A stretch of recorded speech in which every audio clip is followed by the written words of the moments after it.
अस्सलामुअलैकुम। उम्मीद है आप सब खैर आफियत होंगे। नाज़रीन इकरामी, जम्मू और कश्मीर में एक ऐसा कानून है जो हमेशा बहस का हिस्सा रहता है। इसका नाम है पब्लिक सेफ्टी एक्ट यानी पीएसए। यह लॉ थोड़ा अलग है क्योंकि इसमें किसी इंसान को बिना ट्रायल के भी जेल भेजने की पावर होती है।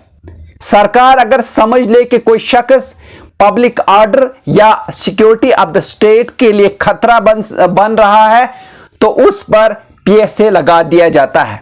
लेकिन लोगों के जहन में सबसे बड़ा सवाल हमेशा यही होता है कि अगर किसी पर पीएसए लग जाए तो फिर क्या होता है।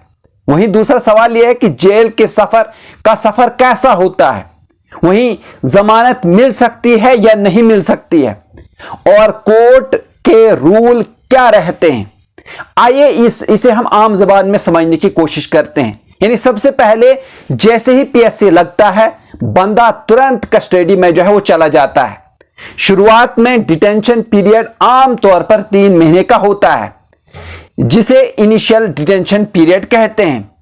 अगर गवर्नमेंट चाहे तो इसको एक्सटेंड भी कर सकती है। यानी पब्लिक ऑर्डर के केस में मैक्सिमम डिटेंशन 1 साल तक होता है और अगर बात सिक्योरिटी ऑफ द स्टेट की हो तो डिटेंशन 2 साल तक भी जा सकती है। यानी सरकार अपने हिसाब से पहले 3 महीने, फिर 6 महीने और बाद में 1 या 2 साल तक डिटेंशन बढ़ा सकती है। अब यहां पर एक सवाल जो है वो उठ रहा है, यानी पब्लिक ऑर्डर का मतलब क्या है। कहीं ना कहीं एक बहुत बड़ा सवाल है। तो मैं आपको बता दूं, पब्लिक ऑर्डर का मतलब है आम लोगों की जिंदगी डिस्टर्ब हो जाना। अगर किसी शख्स की हरकतों से लोगों में डर फैल रहा हो, प्रोटेस्ट्स यानी हिंसा की तरफ जो है वो जा रहा हो, स्कूल्स, बाजार और रोड्स डिस्टर्ब हो रही हो, तो अथॉरिटीज कहती हैं कि यह बंदा पब्लिक ऑर्डर तोड़ रहा है। अगर सिक्योरिटी ऑफ द स्टेट की बात हो तो इसका मतलब है कि उस शख्स की एक्टिविटी सीधा सरकार या मुल्क की सुरक्षा के लिए जो है वो खतरा बन गई है। वहीं पीएसए के केस में एक इंपॉर्टेंट रूल होता है, यानी एडवाइजरी बोर्ड का। यह एक स्पेशल कमेटी होती है जो हाई कोर्ट के जजेस, ये तो सिटिंग जजेस या रिटायर्ड जजेस से मिलकर जो है वो बनती है। जब किसी को पीएसए के तहत अरेस्ट किया जाता है तो गवर्नमेंट को 4 हफ्तों के अंदर उस केस को एडवाइजरी बोर्ड के सामने भेजना पड़ता है। बोर्ड दोनों तरफ के डॉक्यूमेंट्स देखकर यह तय करता है कि डिटेंशन सही है या गलत। बोर्ड अपनी रिपोर्ट 8 हफ्तों के अंदर गवर्नमेंट को देता है।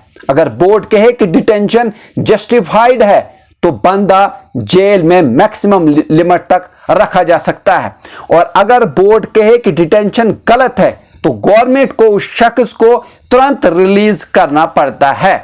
यानी एक तरह से एडवाइजरी बोर्ड एक वॉचिंग डॉग है जो ये इंश्योर करता है कि पीएसए का मिसयूज न हो।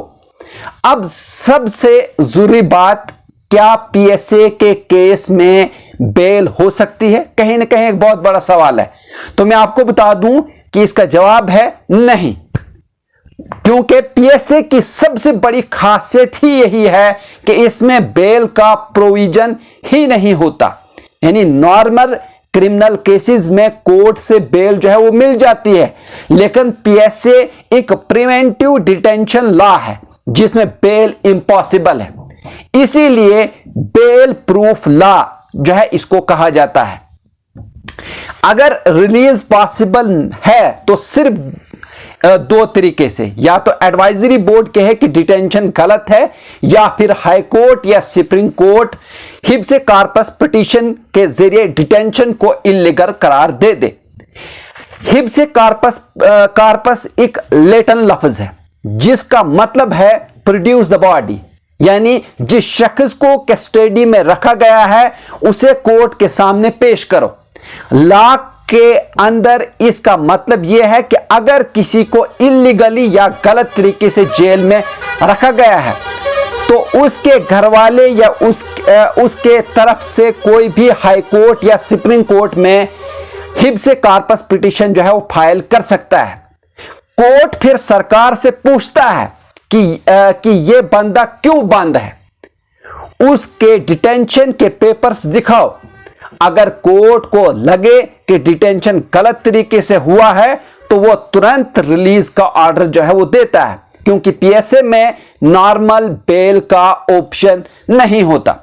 इसलिए ज्यादातर लोग अपनी डिटेंशन को हिब्स कॉर्पस पिटीशन के जरिए चैलेंज करते हैं। वहीं सीधी जबान में मैं आपको समझाऊं तो पीएसए एक ऐसा कानून है जिसमें जेल जाना आसान है लेकिन बाहर निकलना मुश्किल। बेल का रास्ता बंद होता है और रिलीज सिर्फ तभी होता है जब एडवाइजरी बोर्ड या हाई कोर्ट, सुप्रीम कोर्ट कहे कि डिटेंशन इलीगल है। इसलिए पीएसए को लेकर हमेशा डिबेट होती रहती है। एक तरफ से सरकार कहती है कि यह लॉ जरूरी है ताकि पब्लिक ऑर्डर और सिक्योरिटी ऑफ द स्टेट को बचाया जा सके, लेकिन दूसरी तरफ लोग कहते हैं कि इसका मिसयूज भी होता है, क्योंकि इसमें एक आम आदमी को बिना ट्रायल के जेल में रखा जा सकता है। पूरे सफर को समझो तो एक चैन बन जाती है, यानी पीएसए लगते ही बंदा जेल में, 3 महीने के इनिशियल पीरियड से शुरुआत, फिर एडवाइजरी बोर्ड का रिव्यू, उसके बाद डिटेंशन का एक्सटेंशन या रिलीज का फैसला, और अगर सब दरवाजे जो है वो फेल हो तो हाई कोर्ट या सुप्रीम कोर्ट के सामने हिब्स कॉर्पस पिटीशन। और सब से बड़ी बात, इस पूरे दौरान बेल का कोई चांस नहीं होता। जी नाजरीन, अगर आप इस तरह के और भी न्यूज देखना चाहते हैं तो आप हमारे चैनल को सब्सक्राइब कर सकते हैं, लाइक कर सकते हैं और शेयर कर सकते हैं। मुझे दीजिए इजाजत, शुक्रिया।